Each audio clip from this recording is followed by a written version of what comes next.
오늘 이 주옥 같은 말씀이 여러분에게 새 힘이 되고 여러분에게 영의 양식이 될 수 있기를 주의 이름으로 축원합니다.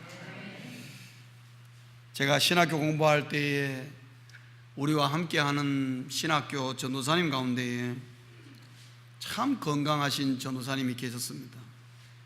얼마나 건강한지 저희들과 똑같이 하루 종일 공부하고 도서관에 왔다 갔다 하고 저녁에 모여서 한 2시간 테니스를 칩니다. 그 테니스를 치는데 저희들은 아무리 쳐봐야 밤 10시 이상은 못 칩니다. 너무 피곤해가지고 완전히 아웃되는 거죠. 그런데 이 전도사님은 자꾸 더 치자 그러는 거예요. 우리가 칠 수 없으니까 당신 혼자 치시오. 그리고 우리가 내버려 두고 갔습니다. 가는데 이 전도사님은요 밤새도록 혼자 치는 거예요. 밤새도록. 그리고 날이 새고 수업 시간이 되니까 전에 집에 가가지고 샤워하고 바로 나온 것입니다.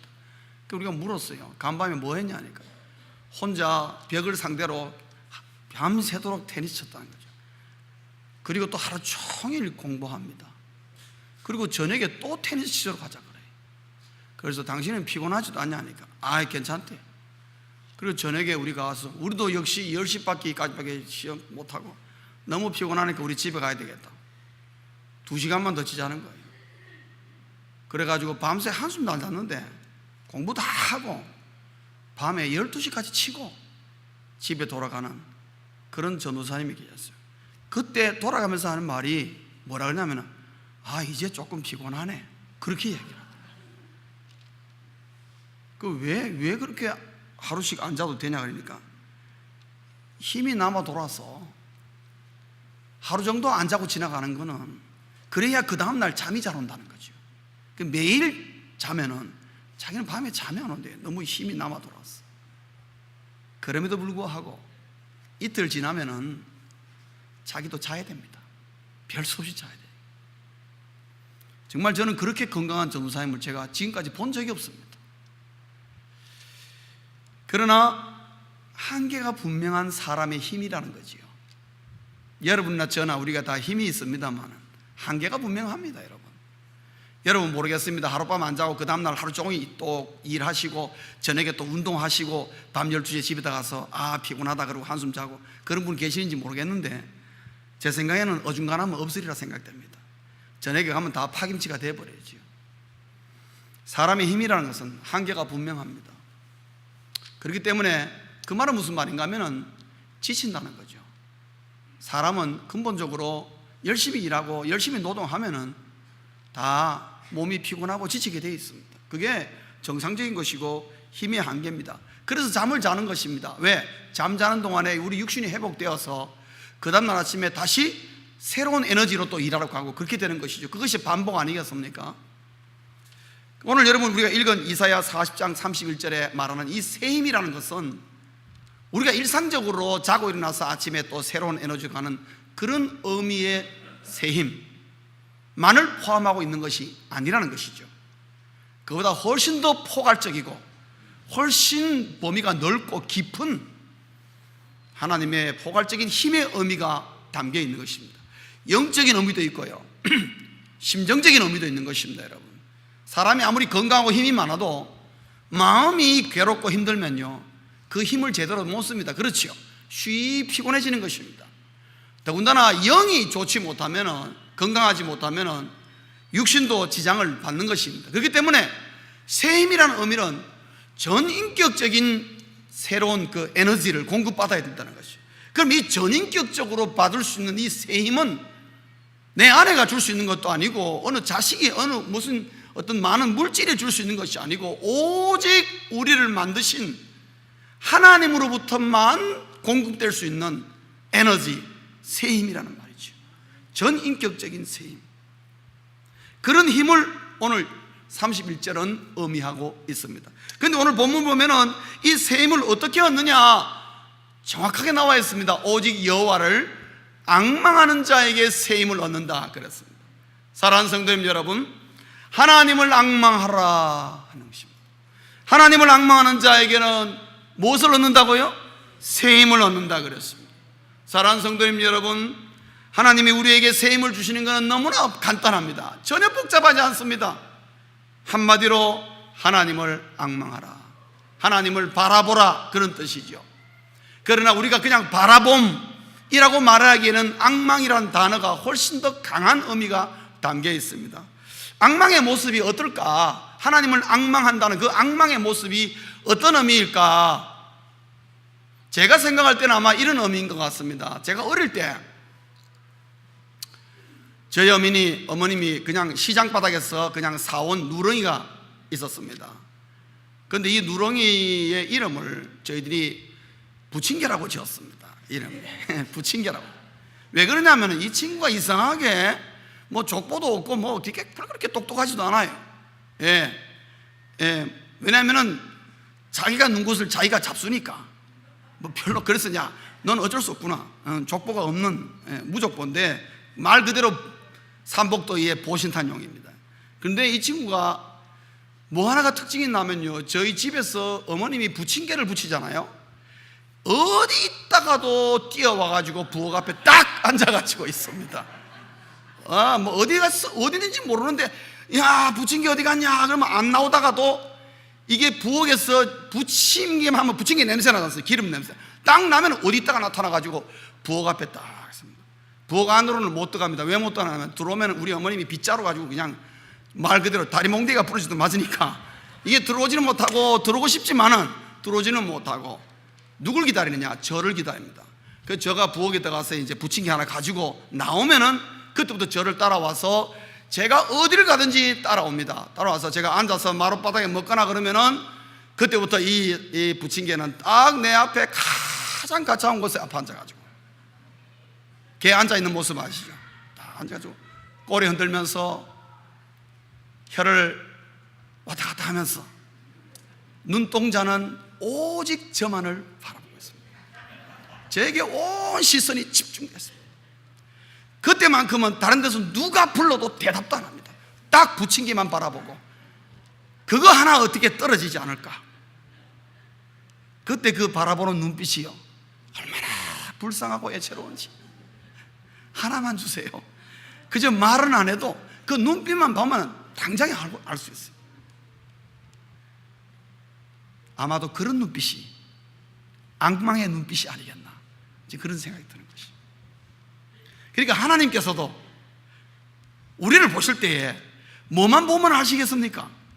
눈빛만 딱 보면 저 집사가, 저 장로가, 저 권사가 나를 앙망하고 있는지 아니면 딴 생각하고 있는지 사람도 알아보는데 하나님 그거 못 알아보겠습니까? 그러니까 앙망의 모습은 바로 우리 집에 그 부침개 같은 그놈과 같은 자세와 그놈의 눈길이면은 틀림없이 그거는 앙망이라는 것이죠. 아마 앙망의 모습은 그것이 앙망이 아니겠냐? 그럼 그 모습은 단순히 바라본다, 그런 의미 가지고는 이해가 안 돼. 부족한 것입니다, 여러분. 앙망은 훨씬 더 강한 의미가, 간절합니다. 그리고 앙망이라는 것이 문자적인 의미로 간절히 바라본다, 그런 뜻입니다. 그렇죠? 앙망. 그러나 오늘 여기 본문에 나오는 앙망한다는 말은 그냥 문자적인 의미로 간절히 바라보는, 우리가 자세는 그렇게 볼 수 있지만, 그러면 성경에서 말하는 이 앙망한다는 말의 의미가 뭐냐? 세 가지로 우리가 의미를 새길 수 있습니다. 진정한 앙망이 어떻게 나오느냐? 첫째는 더 이상 선택이 없다는 거죠. 더 이상 선택이 없다. 성도님 여러분, 사람은 선택할 것이 많으면 하나님을 앙망하지 않습니다. 왜요? 하나님이 응답해 주지 않으면 또 내 가진 이거 저거 여러 가지 해볼 수 있으니까. 그래서 사람은 선택할 것이 많으면 하나님을 앙망하지 않습니다. 그래서 그 눈빛이, 하나님을 바라보는 눈빛이 차이가 있다 이 말이죠. 다 선택이 없어지고 궁극적으로 하나님과 나만이 1대1로 딱 대면했을 때에, 그때 나에게 마지막 선택이 이루어지는 것입니다. 나 자신을 선택할 거냐 아니면 하나님을 선택할 거냐. 그때 내가 하나님을 선택할 때에 나오는 고백이 뭡니까? 하나님, 나에게 더 이상 선택이 없습니다. 여러분, 선택이 없을 때 사람은 그 모습에서 간절함이 나오는 것입니다. 아직 간절함이 안 나온다는 것은 뭔가 모르게 선택의 여지가 있다는 것이죠.